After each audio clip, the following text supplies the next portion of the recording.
Okay, this is great information. These are great takeaways. I love this because it's just like anyone can do this. Yeah. No cost. Anyone can do it, but nobody's doing it. No That's one's the doing it. No one's doing it. These beautiful little tactics that you can take away from the simplicity of your operations. What I love, you're not making this complex. You're keeping it simple, stupid, and you're being extremely consistent in your efforts and execution. The fear is definitely there, but I'm just like, hey, I'm still fearful, but let me just do it anyway.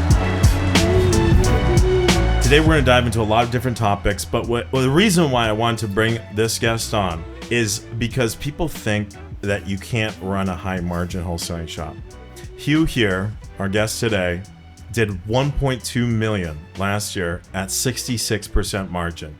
So Hugh, welcome to the episode. My pleasure. Once Hugh, again, Zachary Keeps. I like to solo introduce myself. Yep. You know, the man, the myth, the legend.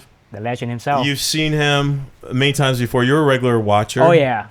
Of Big fan. What's your favorite episode so far? It's just so hard to count, but like I just watched the last one with Doug Hopkins. That was mind blowing. The guy just like killed it. It's just, he's a monster. Yeah, and he sounds like a regular person as well. You wouldn't look at him and say, "Hey, this guy, you know, I can do that too."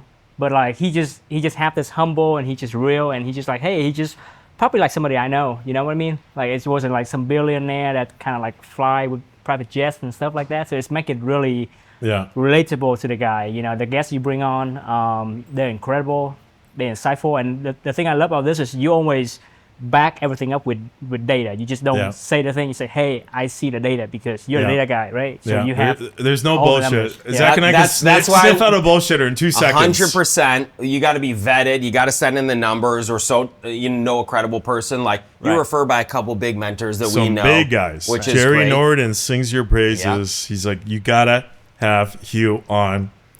You did 1.2 million last year. Yep. You got a 50-50 partner. You both took home $400K after covering your expenses. Yep. That puts you at 66% net margin.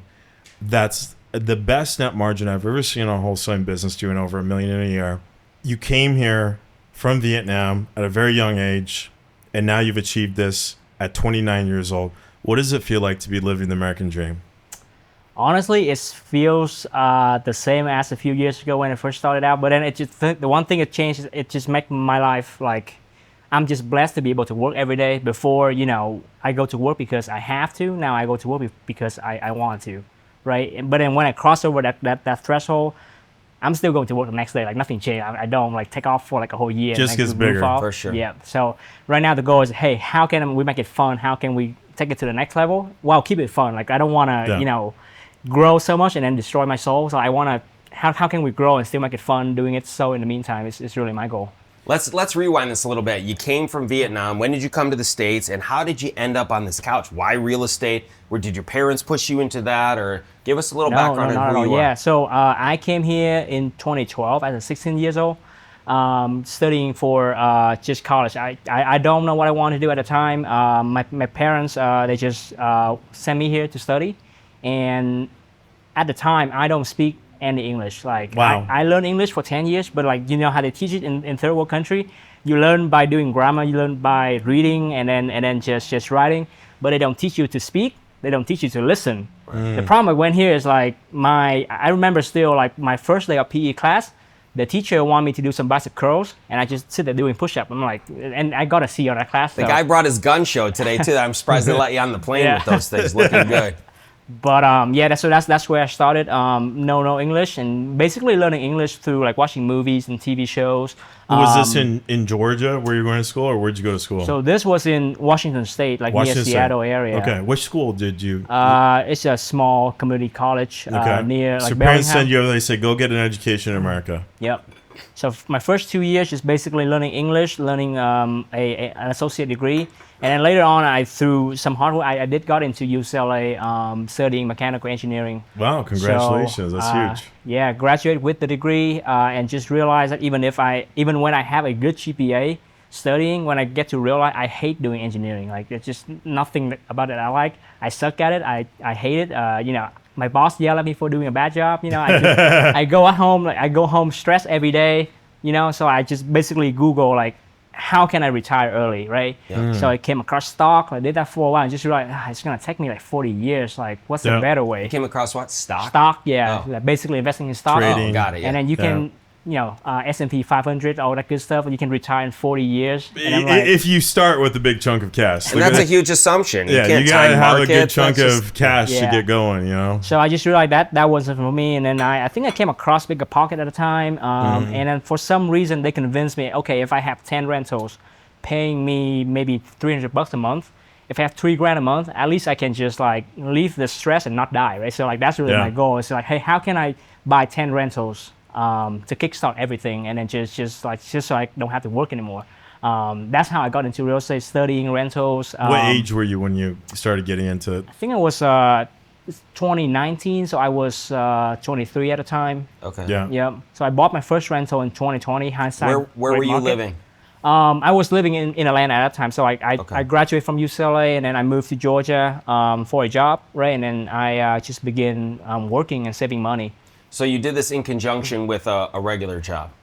Correct. Yeah. For the first few years, I do both jobs at the same time. I was an engineer by day, and then at night between 6 and 10 p.m., I just grinding texting seller, like calling sellers and trying to get my first deal off market. But at the time, the goal is just to never wholesale. The goal is just to buy a rental. I don't even know what wholesale is. Right. I know I just need to buy a good deal off market. So what was this first deal? You're sitting there working, grinding, working double shifts, and ding, all of a sudden a seller says, yeah, I'm interested in selling. What do you buy? Yeah, so I want to buy a duplex to like do a house hack. I live in one side, rent the other. And so I contact that seller. It just happened that he had the duplex and he also wanted to sell a mobile home.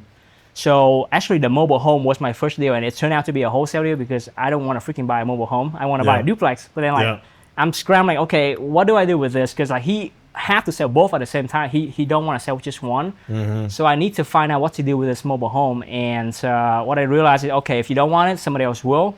So I learned how to wholesale my first deal. I think my first check I received was $5,000, but I still remember to this day. I still have that picture. It's crystal clear in my mind. Yeah. That first check?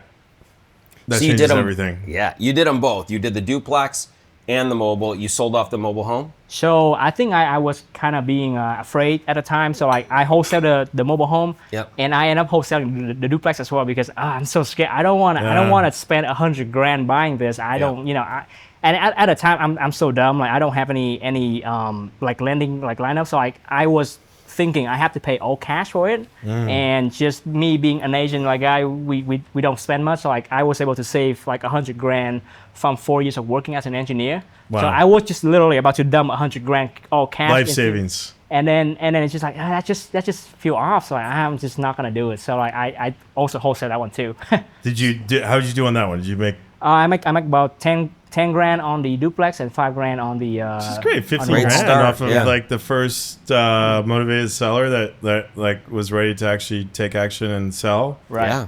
So that's a great start. So How did you find the buyers for those? Because you didn't know anything about it.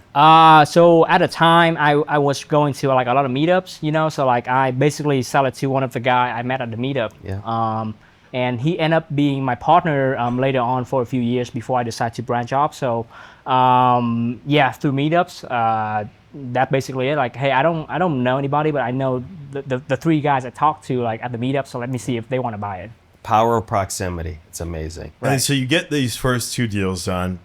Were you, and you're still working your job, did you quit your job right away and go all in on this? Or No. Because me being an engineer, I always like, hey, what is the worst case scenario? I was just so afraid. Conservative, Yeah, I was hold on to my job for such a long time, even though that job create anxiety. That job doesn't fulfill me, but like because it's safe, I got stuck there all the way from 2019 all the way to 2022. So I stuck with the job I hate doing real estate for 3 years, just because I just want to be safe. So that's what cost me on on that. And so 3 years went by doing it part time. Basically, it came to a point where I questioned myself. Okay, I make 2 deals, I make 40 grand. The whole year I make 80 as an engineer. So like doing 2 deals a month, that 1 month make half my salary for the whole year. And I'm like, why am I here? Yeah. Did it feel good when you finally quit? No, it feels scary. Yeah. I tell you the truth, it feels super scary when I quit. And I did quit when I accumulated about like 7 rentals. and I do the math, minus the expenses, minus the property management, minus the capex and all that, and I think I net about $2,700 a month. And You I was almost like, had that 3,000 that you said was the first goal. yeah, and I probably can do it. I probably can just just be more adventurous. Worst case scenario, I'm just gonna eat ramen noodles. So I'm just Yeah. like, I'm fully committed. Let's go. You know what I love about you? This is cool. You know, a couple of years, and you've already saved. This is incredible when you kind of bypass it. You had $100,000 that you accumulated by being frugal and saving the money and anticipating and waiting for the right opportunity. Most people your age, they're spending the money. You're making 80 grand after overhead and expenses. Garrett, when you talk about, living a frugal life, talk to me about like your mentality of spending and what the goal was in the aggregation of saving that money and how are you going to deploy it? What was the game plan for preserving all this money? What's the mentality? Yeah, honestly, to tell you the truth, there was no game plan. I just know I need to save for something. I just don't know what it is. And is that from your like societal pressure or parents or just putting the money away or what? Yeah, it's just from growing up. So like, I think I was raised by my grandpa because my dad was working like far away. So my grandpa, he went through the Vietnam War, so like they were super broke at that time. Yeah. Like everybody doesn't have food, everybody doesn't have any resources. So it's in like that war like atmosphere kind of instilled in him that he had to save everything that he got.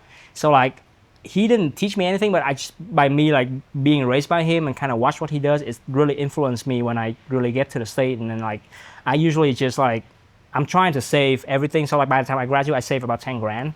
And after working, it just keeps saving more. And really, I think, to be honest, I don't know what I'm saving for, but like once I hit real estate, I have a goal when I first read the first real estate book.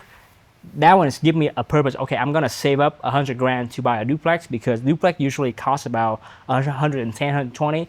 Yeah. If I save 100 grand, maybe I can borrow 20K from like a cousin or like a sister, somebody that can go in with me. So Interesting. That's incredible. Yeah. Yeah, my grandparents were similar. They lived through World War II, and I remember my grandmother, like if you had a rip in your jeans, she wouldn't throw the jeans out. She would sew up the jeans. Remember her sewing up my jeans one time. But, after they're done sewing, you got a little piece of extra thread at the end. After sewing up my jeans, she would take that piece of thread, just a few inches. Put it back in the box. And tie it back onto the spool. I love that. yeah, It was a fraction of a cent. Yeah. But every fraction of a cent adds up. And, we're lucky to live in the United States of America. And, people our age, we haven't lived through a war. But like previous generations that lived through wars, they understand when it gets bad, it can get really bad. they have a different view for sure. Yep. Yeah. My mom's similar. I mean, she'll have leftovers. Sort of love you, Mom, if you're watching this. But, she takes the leftover food or salmon and puts it in the freezer. I could come back and visit her in 4 months. It's still in the freezer and she's portioning, And my mom is just fine financially. I'm like, Mom, you get the fresh stuff. But why waste it? That's how we grew up.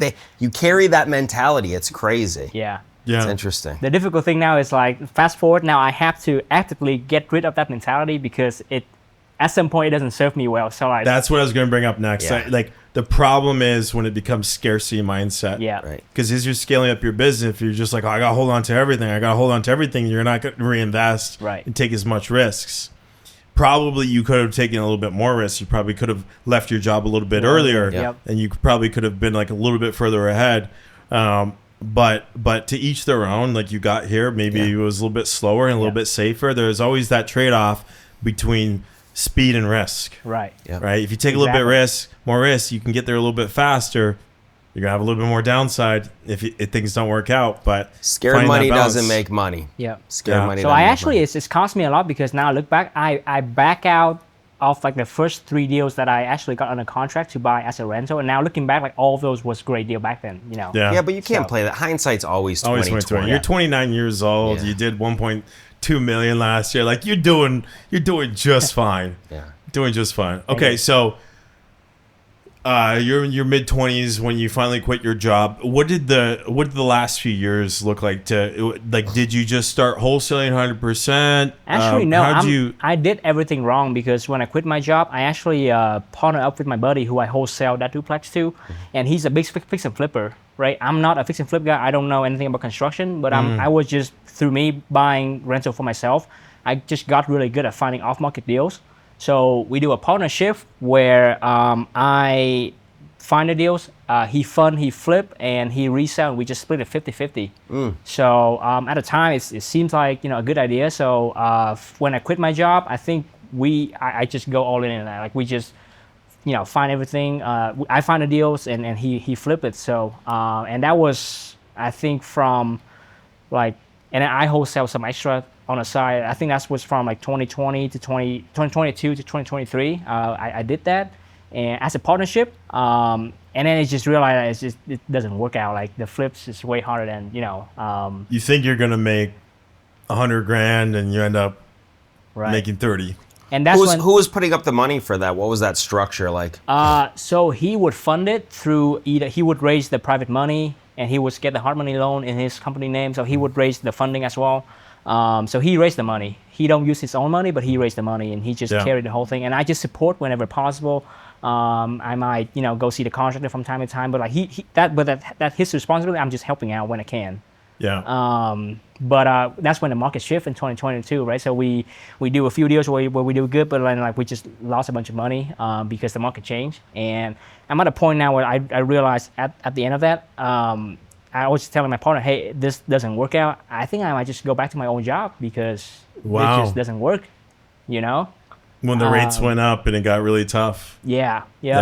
And then I was just so grateful because he's a really good partner because he told me, hey, if you don't want to partner up, why don't I just hire you? You work for me as my CEO, and then you kind of just direct everything.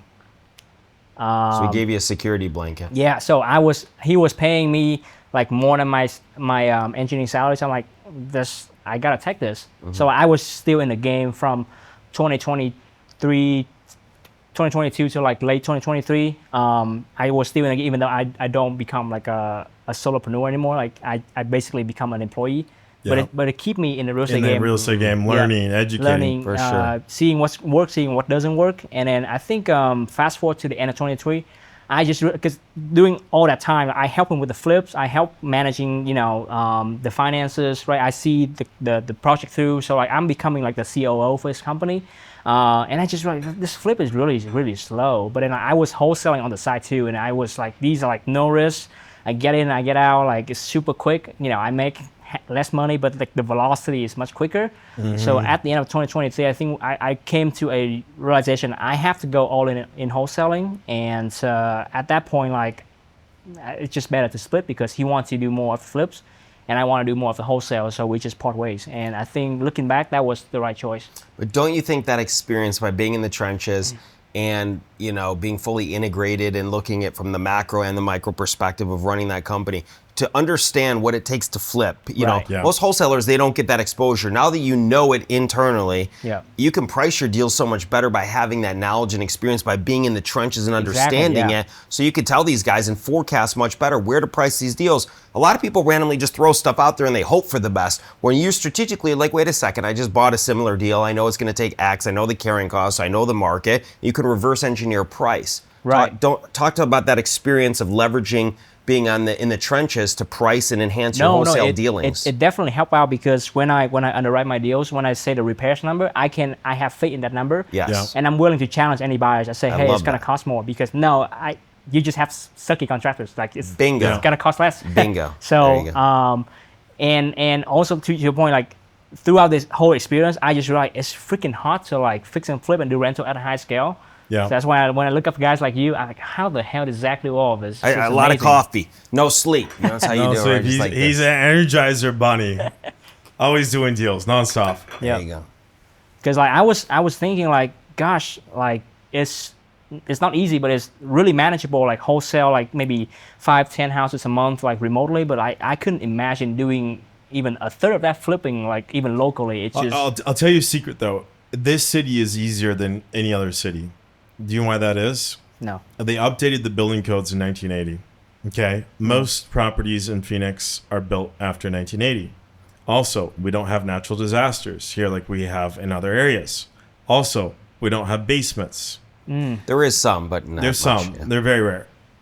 The amount of things that can go wrong on a property here in Phoenix, Arizona is a fraction of what we run into on the East Coast. On the East Coast, we run into the houses that were built in the 1800s. They got lead, they got asbestos, they got foundation issues, frozen pipes. Frozen pipes. Yep. The roof got hit with hail. Like, there's so many different variables when we go out to other markets. That's why if you look at all the real estate tech companies, they all start in one city. Phoenix, yeah. Phoenix, Arizona.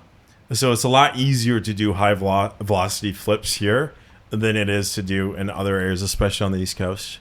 And it seems like it's easier to come here as well because the houses look kind of similar from one to another. Yeah. Like, And that's the perception. There's compared to neighborhoods the and East pockets. Coast, Compared it's to a the lot East Coast, easier. Correct. There you go.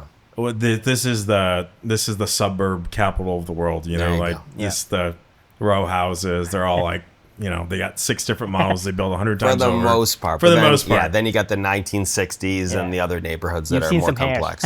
Oh, yeah. I mean, I don't want to simplify what I do. I want No, there to be a it's tough. It's barrier still of tough. entry, you know, so if you're coming and penetrate. Now, there's an abundance for everybody to win, Yeah. is the reality in any market. yeah. It's a little easier here, though. Okay, so you go all in on wholesaling. I want to dive into your model and how it works. So you have phenomenal margins. right. 66% margin last year, 2.2 million in assignments.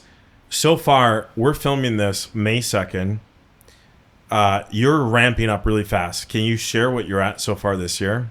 So for this year, counting from now to coming from the beginning of the year to now, between my closed deals and the sold one, meaning pending, like just signing closing. Earnest money's in. Earnest money in. Yep. So we're at 680 right now across 31 deals. 680, guys. So you're on track to do 2.4 million this year. Yes, sir. And if you reinvest into marketing a little bit more, you could even go beyond that. I would say so. So the one thing that really changed for me personally is like when I was doing the COO role, like I was doing project management, I was doing acquisition, I was helping with dispo as well because I have to manage the listing agent on the resale side. Yeah. And I just realized if I do all that, I don't have time to focus on the acquisition. So the key thing that's happened for me is I literally bring on my cost buddy who know nothing about real estate. I basically, hey, you are a really hard worker. He worked like 80 hours a week. Wow. On a different career. It's like, hey, if you're willing to put in 80 hours a week consistently, I know you're a hard worker. You can crush wholesaling. Just go and learn how to sell deals. I'll buy them. You sell them. So it allowed me to like really just focusing on like getting really good at one thing and one thing only, which is acquisition. And he can. You're not handle. buying, you're dying. Right. Yeah. Your whole business is predicated on acquiring deals. That's your number one focus. Right. If you can buy it right, everything else will fall into place. What's your buddy's name? His name is Tui. Twee. Yeah. He's a big fan as well. He watches Yeah. all the time because he's doing all dispo. So like he Amazing. have to watch the channel. So. Yeah, yeah. You guys jumped on Investorlift, what, like 2 years ago? 2023, yeah. 2023. So, and you started going all wholesale. Was that 2023 as well, or is it the year before? I'm sorry. Yeah, we actually jump on early 2024. Early 2024. Yeah. Okay. So he's just slinging deals on Investorlift all day long. Yeah. Finding buyers, teeing them up, Yeah. get them across the finish line. Now let's talk about acquisitions, because for most guys, like you said, your favorite podcast was Doug Hopkins. You know, Doug Hopkins, his return on ad spend is about 3x. Right. Now, he can handle that because he's doing such high volume that his overhead gets spread out. So you can a lot of guys in this business right now are 3-4x return on ad spend. And you can handle that only when you're just getting started, or you can handle it when you're really big. Where you get crushed is when you're in the middle, right? Because you have overhead and you can't handle that. But so if guys have a 3x return on ad spend, that means they're spending 33% just on marketing to acquire the deals. Your full cost is 33%. Right. So what's the secret? How are you running this with such low cost? So I would say two things: marketing channels and labors. Okay. So my main source of deals come from agent outreach. Jackpot. Agent and- outreach. And I do it at volume. Also, I couple that with the sales guy that I hire. They are really hard workers, but they don't live in the state. So Where do they are they live? in Vietnam? they are split between Vietnam and Philippines. So I hired two of my best buddies from high school. They work for me. And also we just hired on two new guys from the Philippines, and they're doing phenomenal. So you have 0 U.S. based employees, other than your buddy that does Yeah. Dispo. Yep. And you That's run correct. it, what, out of your house, obviously? Yep. Correct. So you have no overhead. office. No Yep. overhead. Same. Yep. And I do some PPC on the side just to boost it up a little bit. But like that's not the main source of income. As say 80% of the deals, or maybe 90% of the deals, come from agent. About 10% come from PPC. And couple that with the out of state laborers is really what make the difference. Labor cost is nothing. Yeah. So I have a couple. You go ahead and dive in. Yeah, I love this. So intrigued. I'm proud of you, man. And you have an amazing energy, by the way. He's just like such a chill, happy-go-lucky guy. Just you should be having proud fun, of yourself. making yeah, $1 million just amazing. a year. You rolled right in here, calm, collected, cool. So shout out to you. It's a privilege and honor to be sitting next to you, my man. So talk to me. I bet you probably don't even have a website for your company. You have a website? I do have a website. You do? Yeah, but it's just created like 3 years ago, for like SEO and whatnot. Like a landing page. Like a landing page, yeah. So let's delve really deep to add value to the people. Because again, on here, we like to have people come and say, contradict the school of thought. It's impossible, and I don't speak the language well. I don't have any money. You're working out of your house. You hired some VA callers inexpensively, and virtual assistants, etc. What makes you special? You get on the phone with these agents and you reach out. Give me your pitch. Talk to me. Sell me on you, bringing you opportunity. What makes you so good? Yeah. Hey, Zach. This is Hugh. Actually, I just onboard a new Hispanic crew. Like they help me with the construction. It's just really hard to find deals right now on the market. So just reaching out to see if you have any project I can work on next. Okay. And then just like that, just something personal, something a little more unique, something that just tell them who you are, just be a little bit different than everybody else. Okay, so this is interesting. So you're reaching out to the agent. You're not reaching out about a specific property. You're just reaching out to the agent. I'm just reaching out in general, yeah. That you're looking for opportunity to keep your guys busy, essentially. Right. I brought on a new crew. Do they have to be Latinos? They don't, but what I found is like when I hear that, it makes it sound more legit. So, and I do have a Latino crew, so I'm not saying That's what we don't have a lot of Latino laborers out in Arizona. Okay. The backbone of the city. So hey, this is Hugh. I got some laborers. I really need a project to keep them busy. Do you see anything that's out there that's distressed that we could work on that I can get a good deal on? Yeah. That's your pitch. Even that, or some because when I dive deeper into the deals I do, sometimes they're destroyed, but sometimes they're just regular house that the seller is just in emotional distress and they did sell fast. So I kind of tweak my pitch a little bit. Say, hey, I'm looking for ugly houses, or it's just a regular home that the seller just needs a quick cash offer for whatever reason. If they're motivated, let me know. I threw in the word motivated because for some reason, there's a lot of houses right now, like the home looks just fine, but the seller just need to sell because a lot of financial distress. Yeah. So you're making these calls, you're engaging, and this is specific to agents. What agents are you calling to? Are you going from velocity and traction from a history, or are you just taking the phone book and hitting up every agent? What's your tactic? I like to text all of the agent first, asking them to call me. So like we use a software, we just basically, hey, my name is Hugh. I'm looking to buy a home right now in this area. If you can help me out, please call me back. Because once they call me back, the conversation go a lot smoother. Smoother, yeah. Because it's more like an inbound, right? Yeah. So, and I always try to text them, try and ask them to call me. Yeah, you're looking for little bites. Once you get a little bite, it's a lot easier. So mass text out. Okay, so this is interesting because I've seen so many guys do the agent outreach, and not a lot of guys have succeeded with it. But the way that most guys do it is they look for like expired listings, things like that, right? Where it's already been on the market. But I remember one of the podcasts we did, someone said something like, once it's been listed, it's been priced. So it's already been high anchored. Yep. Yeah. And it's been sitting there, hasn't, but it's already been high anchored. Versus if you're an agent, like I'm sure there's so many agents that talk to homeowners where they're like, oh, I want to sell my house, I got to sell it fast.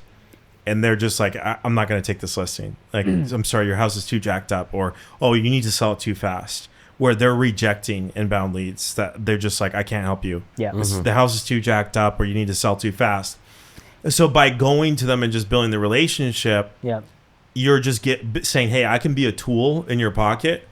Where like these homeowners that call you that have a house that is too jacked up or they need to move too fast. And if you think about it, let's say if they have a jacked up house, they're gonna list it for $50,000. The agent take 3%. That's only $1,500. Like most agents, that's too cheap for me. I don't need that. But if you wholesale a deal for like 70, then you make $20,000. Like you make, about like 20% commissions if you But are wholesale. you telling them to just provide you the opportunity and take a double commission? Are you saying, hey, send this Correct. to me and I'm going to give you a wholesale fee? What's your pitch? My pitch is exactly that.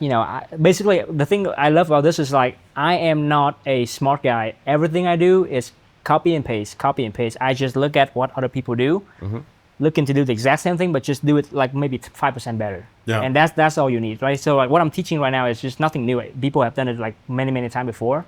I learned it from the best guys in the industries, right? So the pitch is super simple. Hey, you bring me a deal, I'm gonna pay you the 3% commission on the buyer side, and you keep the seller commission as well.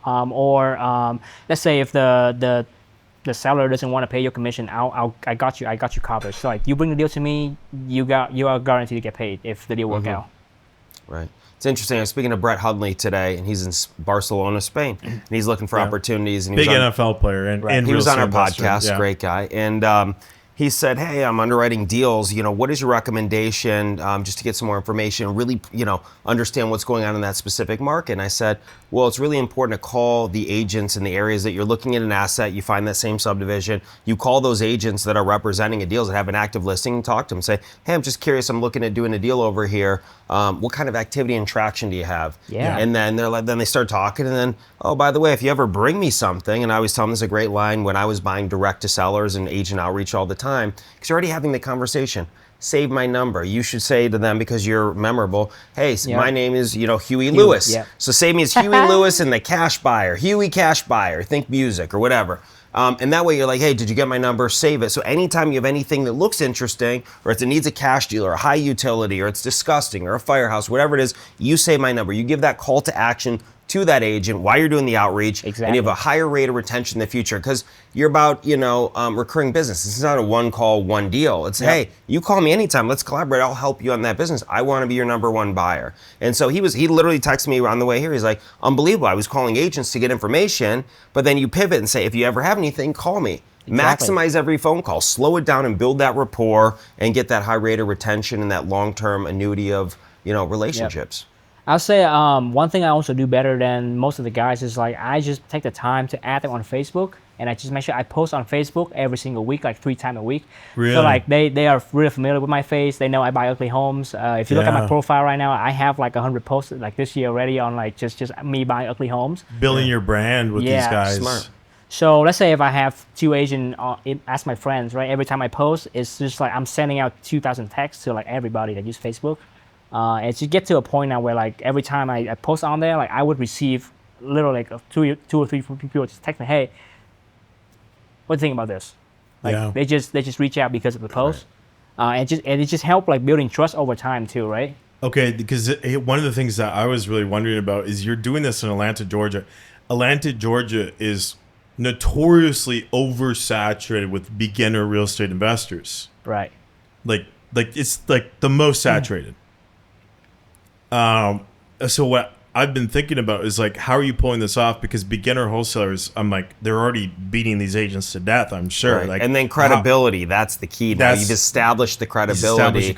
And top of mind mentality by being out there. That's why I tell everybody, it's a losing proposition. You're already out to an opportunity, whether you're buying it or not. You post it, hey, I'm out looking, so they know that you're out there taking massive action, that you're the real deal versus someone that does nothing, you're not existent. If you're out there doing something, you get those higher rankings, that visibility, that traction, the branding. Right. But also Hugh has the experience actually being on the flip side. So when he's talking to them, he could be like, look, I've already done like a lot of flips. Like, here's what the real construction costs are going to be. Let me explain to you why my offer is $50,000, not $85,000. Right. Yeah, justified it. Yeah. It does help to explain it to the agent, and also when I train my team to, hey, you guys can say this, because like now that's construction cost is way more than what the agent thinks. Like you have to be able to challenge them a little bit. Yeah. And also I think the way I do my agent outreach model is also when I follow up with them, I don't always ask them for deals. I would throw them off with, hey, do you need any contractor right now? You need a plumber, you need an electrician, you need a contractor, you need a closing attorney, you need a new lender, or sometimes I would ask them, hey, what do you think about the market for the next few months? Like I would love to see your input. People love sharing their input. That's a great, consultatively, that's great. So it means you're focusing mostly locally in Georgia. Correct, Okay, because otherwise you can't offer a resource to somebody. Yeah, correct. Hey, Zach, you need a plumber? Well, where are you calling me from, Georgia? You going to fly him out here? No, I'm being facetious. But the point is, so you're hyper-focused on your outreach and your branding to specific to Atlanta? Yep, Atlanta, Augusta, and Athens. So like those are three cities in the whole Georgia that I cover. So and also to your point too, like let's say if I don't have any contractor in like a different state, what I can do is I can put all of my brain into ChatGPT. Hey, ChatGPT, recommend me a contractor that their phone number that should not be a website, should be somebody who handy, like who's come by word of mouth, who's like maybe you found a Facebook group. Like don't refer me anybody that have like a website. Like you can throw all that in ChatGPT and I would be surprised. I was shocked. Like they shoot me, hey, call Joey the plumber, call Mario the like electrician. Like they literally give like That's funny. So like it's just so funny. It's just like you know who the fastest growing teams are on Investorlift right now? Teams that are leveraging AI. Yeah, and you know who those guys are? Guys under 35. Yeah, we're seeing a lot of that right now, where the guys like you that are like late 20s, mid 20s, they're just all of a sudden starting to grow really fast. I've seen so many examples in our data sets where we see a team, they're just like, they're just puttering along 5, 6 deals a month, and all of a sudden, 10 deals a month, 15 deals a month, 20 deals a month. Yeah. They're jumping into the AI and they're leveraging AI more, and they're gaining a competitive advantage. Because if you got two teams, one's using AI, one's not, the one that's using AI, like you got such a competitive advantage. Right. Within 24 months, like if you're not using AI, you're blown out. To your point, like I was doing a test because I was trying to help my team on how to negotiate, and I just find myself, I don't want to explain to these guys all the time. Why don't you guys just use ChatGPT? Just explain to ChatGPT what the agent tell you and then how you should respond. And it's so good. That. Like I love that. ChatGPT respond 10 times better than me even can reply myself. So like funny. just use it, man. Like don't even contact me anymore. So if you're watching this live right now, I got to tell you, we're talking about AI, so I think it's a good point to bring this up. If you see Robert right now and you think that it's AI, I can tell you that new sexy beard look in the hair. It's real. This is not artificial intelligence. Do you like the beard look, by the way? Thumbs up, thumbs down on this. Or drop in the comments. Should I shave it or should I keep it? I want to know. I'll tell you what, you got to keep it. I didn't recognize how sexy this guy is in person. You almost didn't recognize him either with that. I did not. But it looks good, and it's really him here today. He's not superimposed. Give it like 1 or 2 more months, and it'll be looking real good. It's nice. I might go full Gandalf. Just I know about that. I think you keep it just right there. It's good. Okay, this is great information. These are great takeaways. I love this because it's just like anyone can do this. There's no cost. Anyone can do it, but nobody's doing it. No one's doing it. No one's doing it. And you know what it is? Actually, no.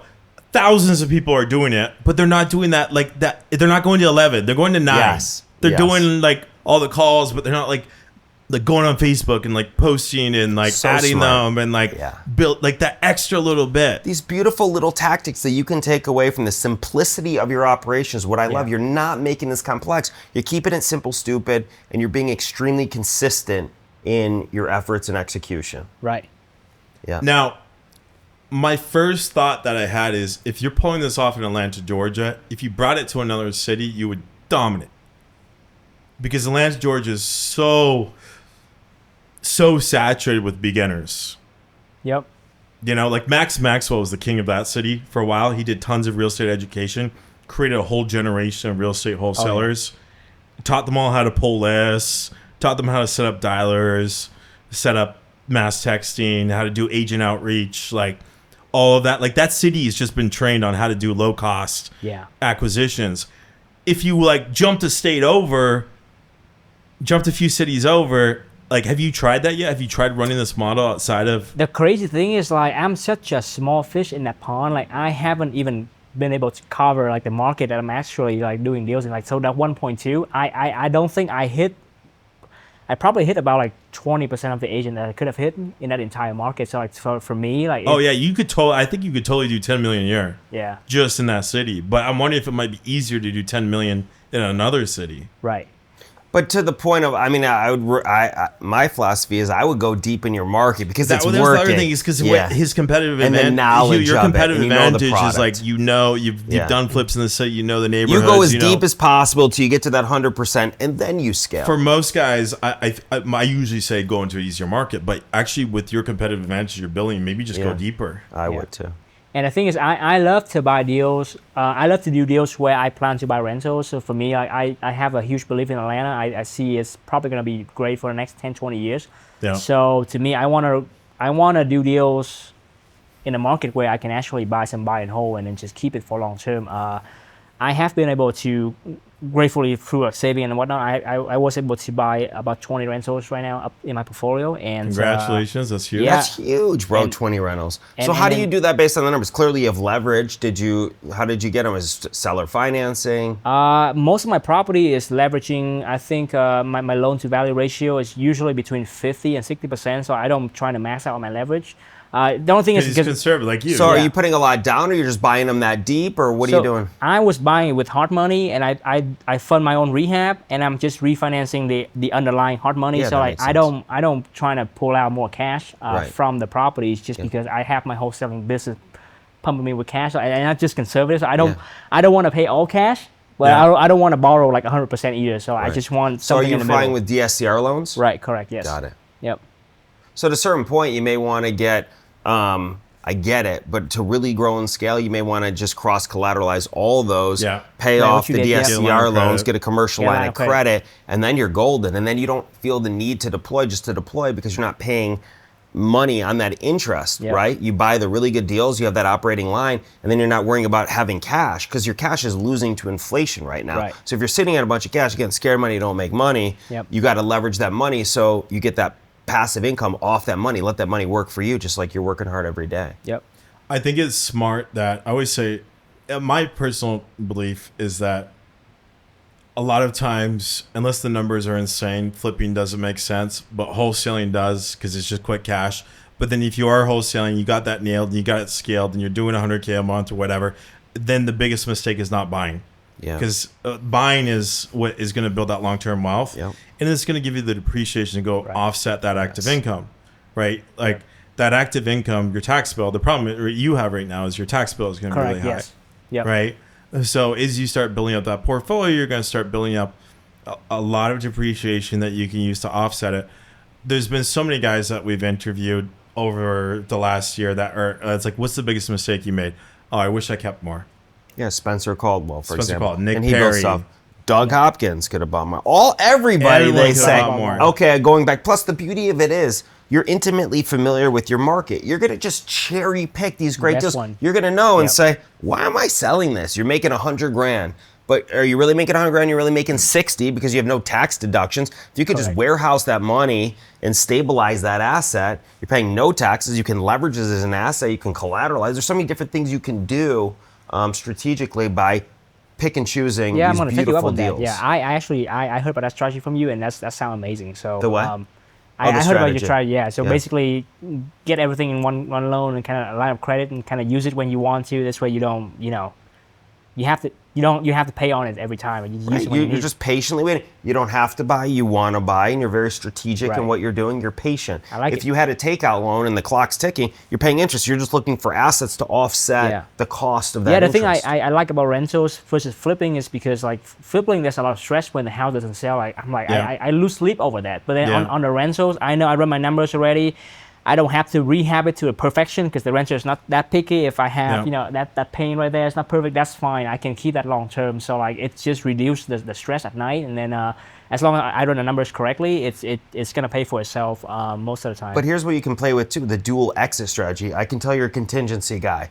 You're such a contingency guy and conservative in the sense that you wouldn't leave your job. You had the 100K in the Yeah. bank. You had probably for you 3 years of living covered for 100 grand, Yeah. okay? He just wanted Yet he 3 grand a wasn't month, ready to 3 grand a go. month. Right? So Yeah. you're really Yeah. far beyond that. The point is, if you could cherry pick an asset and you're happy to flip it, and if you did, but it made Right. sense to also retain it and get an 8 to 10 cap on the deal, then it's a no-brainer. You dual exit exits, yeah. on that asset, so you're lessening the risk, right? If it doesn't sell, you're not stressed. You can leverage the fact that, I have a tenant application pending, then it pushes the buyer. Conversely, you have a buyer who's negotiating price. You're like, hey, listen, if I'm not getting this price, I'm Rent it out. renting it out. Yep. It's an amazing dual exit strategy, and then you can play with it. And you have a lot more exits with it. Love it. Yeah. I gotta ask you, Hugh, what's your long-term goal? Where do you want to go with this? You've had some phenomenal success. Where do you want to head with all this? What's your end goal? Your 5-year, your 10-year goal? To be honest with you, like I have no freaking clue. I just kind of operate. I just love going to work every day, and it just Yeah. feel like fun. It just Love feel the like journey. I just feel like every time what if I go into my automation, I just increase this one thing, and then it's just it's gonna make like it just make like 1% better like every month, and that's what fuels me. Is because right now I don't need a lot of money. Like I live pretty frugally, and right now even if I spend all I want to, like, it's pretty hard for me to like imagine me wanting more money just for wanting more money. So right now it's all about the fun, the joy. That's why I started to get into co-living recently, because it's a super new strategy. It gets me excited again because I gotta learn. You know, like I the gotta pad split kind of stuff. Yeah, the pad split kind of stuff. Yeah. Yep. So nobody is doing it. For the most part, like nobody has been doing it consistently, like the Airbnb. So it just give me some new game to play, basically, like getting really good at something new. So have you done a few of those? I have about 4 right now. You got 4. How do you like them? I like it a lot. So it the one, even if I after all the expenses, usually my cash on cash return is about 33%, and that's with me buying That's it. unlevered or levered? That's lever. Yep. Yeah, I was gonna say that's really high. So that's buying it, fix it up, refinance it, and then pull like not all the cash, but just enough to pay off my hard money loan. Usually I leave the thing I leave in the deal is my construction costs. Like I pay for it myself, right? So that I don't have to borrow it. So I that's usually what I leave in the deal. And right now I have one deal where we put down about 55,000, and I think we cash flowing about 2,500 like net after like all the expenses. So it's good. Interesting, but I guess the question is on those. I'm not a huge fan of them, and I'm happy to have banter in the conversation. Yeah, long term, you go to exit on those. It's a really hard deal to sell, right? You made this really non-conforming to the neighborhood, and there may be resistance in terms of what happens if there's law and legislation with the amount of people, or parking, or neighbors, or HOAs. There's some intervening variables, of course, you got to look at. But if you go to sell that asset, you're going to spend a lot of money to reconfigure it again. And you factor in that cost if you had to bring it back to a normal type, single family asset or a small multifamily. What does that look like? So I guess that's a good question, right? Because if we have to take it down, we have to demo the walls, maybe reduce, like maybe combine 2 bathrooms into 1. So like that's nuances that you have to do. But my thing is, my personal belief is this strategy probably going to be here for maybe about like 5 or 10 more at least. So if I have to sell this home in 10 years and I have to pay a little bit to convert it, by that time the appreciation is probably like more than covered for the cost that I have to do to convert it back. And for me, like doing co-living is probably the only way that I was able to keep all these rental and have its cash flow, because like the best deal I found is I buy it for $250, right? I put 50 into it, it's worth 500, right? So I bought it for maybe 70% ARV minus repairs. But like if I don't have the co-living strategy, there's no way I would be able to cash flow on those, and so I would have to force to be able to sell it at that time. Well, hold on, let's play this out. How much so you're into that at 300? You said it's worth 5, right? Right. Incredible, great equity. What does that rent for in a long-term rental? It's probably rent for about I would say 2,500. What do you mean? That's that's a 10 cap on your basis. Okay. Right. So you're getting 10%. My math's pretty good. 2,500 times 12, 30,000. You're into it for 300. That's 10%, right? Okay. Yeah. Gross. Gross. Yeah. What is the cost of capital on that deal if you had hard money on there? We use your hard money, what, 8.5%, 9%? If I refinance the SCR, and it's like 8%, 7%. Okay. So it's definitely cash flowing long term. The main component is you have 200,000 in equity. You're probably putting a lot more than 30,000 or 50,000 into it to get it to a pad split. Are you not? Yeah, it usually is like 10, 20 grand. More. Yeah. But also, I'm playing it fair, devil's advocate. You're getting a lot more cash flow. If you're getting a significant more, cash flow in the short-term rental because you have 6 rooms versus 3, and you're bringing in 5,000 a month versus 2,500. Over the course of the 5 years, you're basically paying off the house too. In fairness, based on strategy, if you have that, that road, that longevity of retention. So it could go either way. I don't think the government's going to be able to shut down the strategy. I think they're going to want to support it more because for affordable housing. Because we are there's so much financial distress in America. Mm-hmm. The bottom end of America is getting crushed right now with inflation. Yeah. Like when they sent out those checks and everyone's like, "Oh wow, gift from Uncle Sam," I was just sitting there thinking, "Oh my God, people don't know.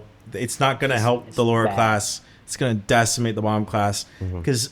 Guys like me, I don't really feel inflation. But the guy that works at Walmart, he feels inflation. Mm-hmm. Yep. He's the one that gets knocked out. Those guys are getting crushed right now. If you look at FHA delinquencies, highest ever in history, 6.2 million.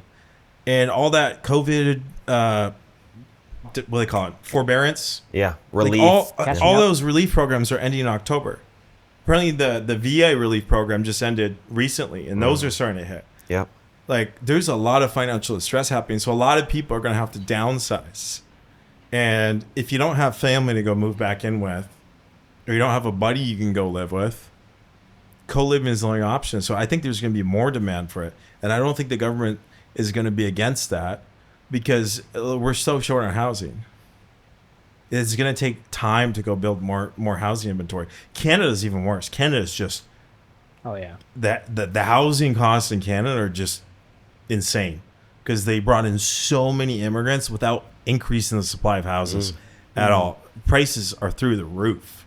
No one can But afford the also, mortgages. debt in Canada is far cheaper, right? People can borrow at very affordable rates compared to I the don't States. even know. I'd have to check. Yeah. Well, maybe I have a different look at this because, I was traveling a lot, like around the world, and also I live in Vietnam. Every single freaking house is a co-living. It's co-living. They Right. cannot afford to live by Right. themselves. And when I travel back here, I always like, gosh, we have it really nice in this country, and I'm not sure if it's going to keep being like this for another 10, 20 years. You go to Europe, you see everybody's doing co-living. They have to move in with each other to live in, and especially in Atlanta, Passmit have like a few thousand room in the whole city. So like if the government trying to shut them down, there's gonna be a few thousand people that doesn't have a place to live. It would be political suicide to do that because it's like you're attacking your laborers. Sure. Your servers, your Uber drivers, your... Like, that would be political suicide to go after it. Now, what I think you could see is like HOAs banning it. Sure. But if you're buying stuff, I Right. guess you're not buying stuff. Yeah, now you're because of the strategic. HOAs. You're going to need your average home is probably 2,000 square feet. Yep. You don't care Plenty about of parking, What's that? Yep, plenty of parking. Parking. Yeah. parking externally because everyone's converting garages to 2 rooms Yeah. and adding, bathrooms. It's an interesting thing. My like red team in this would be, what is the quality of the tenant? Like do you see a lot of like bounce checks? Do you see a lot of turnover or people just walking out, disappearing? Actually, surprisingly, no. Because the way I manage it is I have a VA in-house who help me vet the renters. So we ask them all kind of questions. We kind of verify the pay stub. So we make sure that like they have to, have a stable job if they want to rent for it. Like they don't have to make a lot of money. They have to make at least 2 times the income. Now, for most apartments, they have to make 3 times. But with our model, because we pay for the utility, we pay for the Wi-Fi, we pay for the water. So the rent include everything. So like even if they pay 2x, even if the income is only 2x the rent, they can actually be able to sustain it long term. Finger crossed, but so far I have not seen any delinquency so far. Now, And it's all month to month. They're not signing year contracts on that, they're correct? not, yeah. Yeah, It's month to month. monthly? Yeah, Yep. so it's easier. And then how long have you Actually, been it's actually doing? weekly. It's weekly. Yeah. Wow. And so someone the- could come in and live for 2 weeks. Well, they have to commit for 3 months, but like they pay Okay. bi-weekly. And the reason why they pay weekly is because I think at least Passmit, their whole philosophy is if you collect more frequently, your chance of collecting is higher. Because if you wait all the way until the end of the month and you collect it, like by that time they might pay the cable bills, they might pay the car bill, they might pay everything. But because like they get paid every week, so like, if you get that paycheck right then and there, you increase your chance of collecting the money instead of doing one lump sum. Okay, that's a good gem. Where'd you learn that from? I just podcast.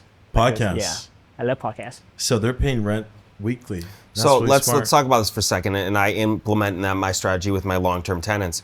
There are people struggling. I hear times I increased rent on a lady, and she was crying. She went from 1750, one of my cheapest houses ever. She's been there for 10 years. She's a dear friend. I love her. And I'm like, your rent's going to 1850. How dare you? It's been 4 years. Why are you raising me now? I'm like, listen, costs are expensive, whatever. But here's the deal, and this is to your point. I said, it is this. If you need to move to another place, I'm happy to give you more time. You can go month to month. I'm not here to like put pressure on you. I'm not jacking you $500. It literally went from 1750 to 1850. Yeah. My costs, my insurance, overhead, inflation, it's important, right? We got to protect ourselves too, but also be very fair for the tenants. I'm happy, and that if that $100 is such a burden to you, and you want to pay your regular $17.50 in the first, 3 days when your rent is due, and that other $100, if you need to pay it 2 weeks later, I will make that exception to you. If I collect it within that time period, we're good. So it's always so many people are hyper-focused on that number, but how can we work together strategically to ensure that you're going to be able to pay this? If you're an amazing tenant, you've been with me forever and you've had some struggles, by the way, most of my tenants have a month and a half security deposit. If I have to carry you for a couple months, I'll let you chip away a little bit of that security deposit, which is going to go down, but you can replace it over time, or we can strategically break up your payments. Before you start reducing rents or start evicting somebody, talk to them about a payment plan. You're going to have a greater chance of success of retention than just focus on a number. Yeah. And the thing is too, like, there's just such a high demand for this. You get to be picky about your renters. Yeah. We turn down so many applications that is not qualified, but then there's just so many more that come in that we can pick and choose the one that we believe is going to be able to pay. So it's just like, it's like a blue ocean right now. Are your houses all men in one and all women in another, or are they mixed? We mix it. See, I feel like there's so much just liability with that. Yeah, I mean, you got just random people living in a house. I don't know. It's a generational thing maybe for me. Just find it out. But to you feel like it's no big deal, no problems. To me, because I've seen it so often in my own country, like everywhere I go, it's just become a normal thing. So it is a normal thing outside the U.S. Well, you don't know, you don't know. I mean, and I'm open to it, and I appreciate this conversation. Even in Europe, like you go to Spain, you go to Italy, you go to a lot of these other places, like. Yeah, they have co-ed saunas and jacuzzis and all this stuff. No, they do. Here, people look at you like, what do you mean I'm going in a bathing suit and there's mixed people? It's a cultural thing, I'm telling you. Well, even in San Francisco, like rents are so expensive there. A lot of engineers, like I had a buddy that lived out there for a few months and he lived it was like a big engineer house where someone had rented this huge house, like 6,000 square foot house. Right, and they break it up. And they just break it up. And the guy was making money, getting paid to live in a mansion with a pool in the backyard and just renting out to his buddies on a monthly basis on each room. I love it. It was all NASA engineers. During COVID, this is such a cool story. He sent me a video of this. They were controlling the Mars rover from their living room. That's insane. No joke. They had a bunch of NASA engineers living there. And they had a projector in the living room. They're driving the actual Mars rover from the living room. That's sick. That's so dope. Isn't that cool? Yeah. It's crazy. Yeah. Jesus Christ. All right, so I have a lot of questions. I'm very intrigued by you and your intellect. Your parents, are they in the States now? So my mom is still in Vietnam. My dad passed away 3 years ago. Oh, I'm sorry. It's all good. Okay. I've been very proud of how far you've come. Yeah, the thing that sucks is like he I don't think he get to see like the journey at the end. Like, he see me as like an engineer who maybe like, you know, still. Bro, he sees you. Yeah, but he sees you. But yeah, no, I think my dad just teach me how to work hard. I mean, he's a hardworking guy. He's has been working late every single day, and just that hustle mentality is just. Yeah. I just learn by seeing. I don't learn by hearing or like, you know, just being around. So do you help support your mom back in Vietnam? Yeah. Isn't that the greatest feeling ever? We actually, the first time is like I think I flew her here business class. Wow. Baller. And she was just yelling at me like, why do you waste your money? Of you know? course. Yeah, of course. But didn't you feel just so good about that? But then she was so happy when she got on the plane. Yeah. And she's like. Did you surprise her with business? She probably didn't even know it was business class, right? Know, She walked in, she's probably thinking, I think this is not my seat. Yeah. Has your mom flown a lot or no? She flew around, but like but she's just so frugal too. Like she you know, she only flew business once. Like that's only the one-time thing. So. Wow. When Robert and he flies private, and then I fly commercial, typically economy center seat. Yeah, you know, we got to save the money, bro. Reinvest into the business. This guy's flying private, and we meet at the airport. Still get there. Save my money. Wow. For people that are maybe listening to this and they're working the 9 to 5, right? And they're where you were a few years ago, trying to hustle on the side. What advice do you have to those people? Like to get into real estate? Yeah, like I'll give you an example. I was just out at a conference in Fresno, California, Dean Rogers conference. Great conference. And it was the first conference that I've been to since we started this podcast about a year ago. And I'm telling you, I got swarmed with people that would just come up and say, thank you so much for the podcast. Thank you so much for the podcast. There was a kid, he did deliveries. He was driving a delivery truck, and he came up to me. He said, please continue the podcast. Thank you so much. I'm doing deliveries every day until late at night, and then I get behind my computer and I start making cold calls. And every single time I'm driving my truck and I see a notification that there's a new podcast episode, it just makes my day, because I know for the next couple of hours I can listen to the podcast and learn something to level up. So for like that guy that's driving a delivery truck or working a 9 to 5 that is trying to get through to where you are today, Right. what advice do you have to share? I would say the biggest thing is got to be focused, because there's just so much to learn in wholesaling. There's like advertising, there's sales, there's dispo, there's TC, right? So I would say pick one thing, and I always recommend people just focus on acquisitions, and then everything else just there's people that can work with you. Now, of course, they're gonna get paid by working with you, but then that's how you learn. This is the best business. You get paid to learn. Like anything else, like you have to pay like to learn. This is you get paid to learn. Like if you do a deal with somebody, even if they take 50%, you're still gonna be okay coming out with the money and also with the knowledge too. So the thing for me is I just focus on getting really good at acquisitions and making those phone calls to sellers or agents, and getting really good at that. And then once I have a deal, then just don't worry about selling it, don't worry about anything else. Just send it to somebody you trust, and then just keep doing the same thing again until you get really good at it. I love that. That's really good advice. I agree. Money's made again. To reiterate, acquisitions. Now, we had this conversation. Acquisitions or dispositions? And we were like, acquisitions. Who was that with? Remember we had that conversation? With Tony. I actually said dispo. Oh, yeah. And I said dispo. Acquisitions. That's right. With Tony Montebello. Yeah. The reason why I said dispo is typically acquisitions, you need money for marketing versus dispo. But agent outreach, it's free, But if baby. you did agent Free outreach, $99. It's almost free. Bro, your ramen noodles are burning back there. What's going on? Absolutely incredible advice. Just stay focused. I love what you've done here with just doing agent outreach, but doing it a little bit different. You know, instead of like I tried it before where I would like feed in like scrape Zillow and just like mass text, mass market, like, you know, automatically 70% of his estimate. And like I was never able to really get the agent outreach model working, but it sounds like you've nailed it. Yeah. You've been able to do it in a very effective way. And it's also like it's delayed gratification as well, because my model is I'm doing it long, so I don't contact them about a listing.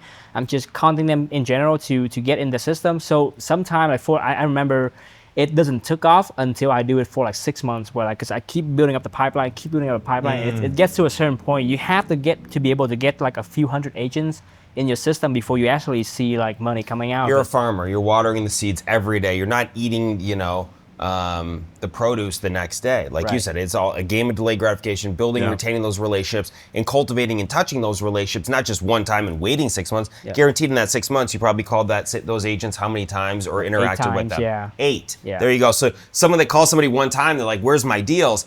8 touches before you got a deal and 6 months in terms of expectation. And add them on Facebook. And what? And Facebook and multiple other modalities. And the thing that sucks is like, this business is great, but so many people give up too early. They would do agent outreach for 5 months. Yeah. They gave up. Little do they know, if they keep going for the month 6, that's when all the deals come in. It's like that with anything in life. Sure. Like literally with anything in life. Spoke about that with Dean. Yeah. 1 second away from A lot of people quit right massive before success. This podcast is a prime example. You know, our first 6 months we got to 10,000 subscribers. And then in the last 6 months, we've added 36,000 more, you know, and then the next 6 months, we'll probably add 50, 60, 70,000 more. Like everything in life, you got to get through that tough period, that tough initial period. And most guys quit right before they would have made it big. Yeah. Right. Did you, I mean, for those listeners too that maybe struggle or from other countries or immigrants and whatnot, in terms of communication with outreach, did you do role playing before you called agents, or you just pick up the phone? You got those big cojones on you. I see them on the couch. Did you just pick up the phone and start engaging people, or did you role play it out? I mean, I came from a direct seller background, so like I get used to being cussed up by sellers. So like by the time I call agent, like they're like much friendlier conversation. Like this is easy. But then back when I was doing direct seller, like I would literally, I'm an engineer. I don't know how to speak. I don't speak the language. Like I'm stutter all the time. So I pull out my phone, I type in all the script, and I just look at it. I role play with myself for like 5 minutes before I make my phone call to my sellers. Like and that was 5 years ago when I first started out. I was just so afraid. I need to practice this until it feel kind of more natural before I get on the phone So you did call. a self role play for 5 minutes, warmed up, got comfortable with the script, and hit it. I love that, man. The key thing is, I'm afraid, and I was afraid, but I do it anyways. Like I'm like the fear is definitely there, but I'm just like, hey, I'm still fearful, but let me just do it anyways. Yeah, you always got to be a little bit outside of your comfort zone, stressing yourself a little bit to grow. Always. Yeah, and then you know, like you look at the stuff you did 5 years ago, you're probably like, oh, that was a cakewalk. Yeah. Then 5 years from now, you'll look at what you're doing today, and you'll be like, oh, that was a cakewalk. And then I used to think that because of my accent, nobody would take me seriously. They would think I'm a scammer, you know, all like the negative thought. But then, like, I can tell you right now, like, none of that is true. Like, No, it's an asset. When I get on the phone and I'm Yeah. talking to an Asian buyer, I'm like, okay, this guy's going to be serious. He's going to be straight to the That's point. funny. If he says he wants it, He wants he it. wants it. You Yeah. know, like all those no things, games. you Yeah. get that. It's like what we were talking about with Dean Graziosi yesterday. Anything that you see as a perceived weakness, it's only a weakness if you see it in your mind as a weakness. Right. You can flip all of those weaknesses into assets Yep. and angle them as assets. Right. Yeah, I think your accent, like, It's is a an asset. differentiating factor. People are going to retain. I think you leverage even more about, like, you come up with something really funny about, you know, the Vietnamese investor, or you do something with, you know, pho, you know, pho the bad wholesalers, you know, like the chicken. You play with it and leverage it and have fun with it. Like, your personality is like happy-go-lucky, so it's engaging, it's warm, it's an energetic exchange that like people have fun with you on the phone, because that's how you talk about having fun. And I'm curious, like, the culture and the energy with the people that you train or your buddy brought in, does he have a similar personality, or is he a little more stiff? I like to tell them, like, you have to sell your personality, because there's probably like 100 guys in Atlanta that's saying the exact same shit as you. Yeah. Yep. So you just have to be yourself. If you need to cuss. If you need to say Correct. something funny, say something funny. Like, don't think of this like a job. Think of them like your friend. Like, if you joke, it's okay to joke around. It's okay to, like, you know, screw around a little bit. Like, just have fun. Like, I'd say it's more than okay. I'd say you should. It's you know, required, yeah. It's required, because I see that's a huge differentiating factor. Yes, it's an overall serious business, but if you're always too serious, no one's having fun. People want to do business with people. We have fun. It's like Robert and I were talking last night on the phone about business, and we're laughing and joking and talking about, you know, flying out to different places and leveraging this. We have. It's not a job. This is fun. No. Yeah. That's the whole point. It's an energetic exchange, and you want to be remembered and retained and be that, you know, go-to individual for opportunity. Yeah. And I think it just, I literally like what you said about mindset, because I literally have that flip where, like, I used to think, okay, my name is weird. People know I'm not from this country. They're not going to take me seriously. I just flip that. It's like, okay, my name is unique, so that people remember me easier, and I'm just going to be able to stand out. So like, it just flipped like that. Yeah. Hey, my name's Hugh. Like Hugh Hefner. Yeah. That's right. That's right. right. Use that, yeah. Yeah, for sure. You should just, I agree. This is Hugh Hefner's long lost son, Hugh Jr. That'd be really funny. Amazing. Hugh, I'm a super big fan of everything you've done. Thank you. Literally, I've done thousands of calls with CEOs over the last few years, and I've seen guys with 50% net margins, 55, maybe like one or two that's broken 60 for a little bit. I've never seen someone doing 7 figures in a year that is rocking that with 66% net margins. That's huge. I always say it's not about how much money you make. It's about how much do you keep. Yep. How much do you actually put in your pocket? And there's so many businesses that I've seen over the years where they scale up. And as they scale up and they do more deals and they get more revenue, what do? The margins crank, go down. They crank the spending through the roof. They start splashing money. I've been guilty of that myself many times. I've made that mistake many, many times. So I love what you're doing. I think we're going to see you. I'm excited that you're already on track to do 2.4 this year. Thank you, sir. When you hit that number, report back and let's get it in the comments. When you guys want to see it, let's make sure we're going to hold some accountability here to the listeners. The road to 2.4 for Hugh, the Playboy of real estate. Yes. Okay, coming your way. That's your thing. We're getting the shirts made up. I can already see the thumbnail for this video now. Little bunny, Hugh the bunny, Playboy of real yeah. estate. That'll be great. Hey, if I cross 2, I definitely will come back. We got to have you back. No, when you cross When I 2. cross You two, cross two I'll come this back. year. Yeah. I'm going to hook you up with some stuff. Yeah. We're going to supercharge your Investorlift account. Help you get there faster. Those margins are going to like 92%. Dude, next year, Free 90%. investor lift, better buyers, the whole thing. I love it. Before we wrap up today, any final thoughts for our listeners? Any advice you can give to those guys that again are like trying to get to the stage that you're at right now? Yeah, I think we cover pretty much everything. I would say again, the main thing is just focus on one thing, do it again, and just like set a timeline. Like I would not give up in real estate if I try for like 9 months. Like just set it 9 months. Like, hey, if I don't get a deal in 9 months, then I deserve to quit. But if I stop before month 9, then I'm not. I haven't tried hard enough to deserve to quit. So Yeah, I love that. I love that. What today's podcast really showed is what this whole podcast is about, going to 11. There's so many guys that have tried this model before, but they go 9 out of 10. And how you've really cracked it is focusing on doing everything just a little bit better. Not stopping at 9, not stopping out at 10, but going to 11. So absolutely incredible. We got to thank you for coming and spending some time here All with the us way from today. Vietnam and going back. Are you going back to Vietnam or are you going back to Atlanta? we're going back to Atlanta. We're going back to Vietnam in July. So July. And the crazy thing is we spent the last 5 months in Vietnam from like November to April, and Wow. our business just keep growing. Like we don't have to be physical like to grow. That's incredible. That's why I always tell people, I mean, this is the last business in America where all you don't need an education, you don't need cash, you don't need credit. All you need is a cell phone, a laptop, and a crazy amount of drive. Yeah. And anyone that has those three things, doesn't matter where you are in the world, if you got a cell phone, a laptop, and an internet connection, you can make $1 million a year. Absolutely. And that's proof of this. Like Yeah. Appreciate literally months and months, not even in the US, just doing this virtually Right. and absolutely crushing it. Huge inspiration. It's been a pleasure. Thank you guys. Congratulations. I love this. The Hugh Hefner of real estate. We're going to get you some shirts and merchandise. Siri, send it out. We'll get your location, get the bunnies.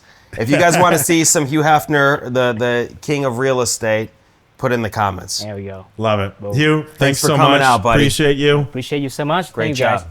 Been an Guys, honor. if you found value in this episode, make sure to give Hugh some love in the comments below. Hugh, if anyone has any questions for you, will you be available to respond to any comments and the questions? I will try. Yes, sir. I will be on there. Okay. When Hugh's When gonna he's not doing respond. acquisitions, he'll respond. And then also, as always, if you have somebody that is inspiring like Hugh and, we've slept on them or we don't know of them, we want to know who's that next Hugh coming out. We'd love to interview them, and recommendations, as always, want to engage our crowd. We're grateful for all the response and feedback. We take it serious. Obviously, we want to continue to serve and add value to everybody out there, all this entrepreneurs, financial guys, men and women. Let's crush it. Absolutely. Until next week, keep on going. 11 out of 10. We'll see you same time, same place next Wednesday. Thanks. Keep hustling.